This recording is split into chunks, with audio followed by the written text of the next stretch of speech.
जब दोस्तों के बीच होते थे, दोस्तों की पसंद क्या होती है सुनने की, दो लाइन सुना सकते हैं भैया। हाँ हमारी बिल्कुल। ऑडियंस के लिए दो लाइन जरूर रखें। जो बिल्कुल। आपके दोस्त पसंद करते थे शायद हमारे ऑडियंस भी पसंद करें।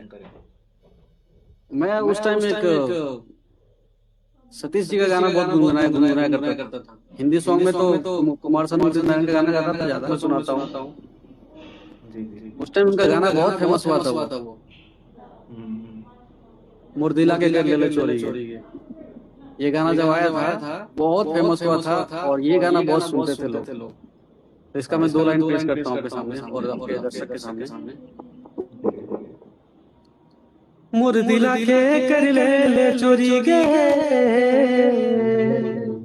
मुर्दिला के कर ले ले चोरी, मुर्दिला के कर ले ले चोरी गे, मुर्दिला के कर ले ले चोरी, मुर्दिला के कर ले ले चोरी गे, मुर्दिला के कर ले ले चोरी गे।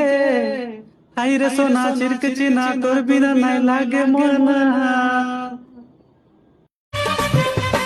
तिरछी नजर मारे कोई जाए रे कोंदे कोंदे, तोरा को जही धनी हमें जोंदे जोंदे।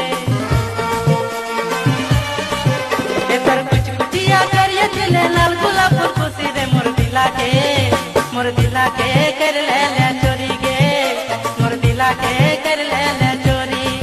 ए मोर दिला के कर ले ले चोरी गे, मोर दिला के कर ले ले चोरी गे। हाय रे सोना चिरक चिना तोर बिना নাই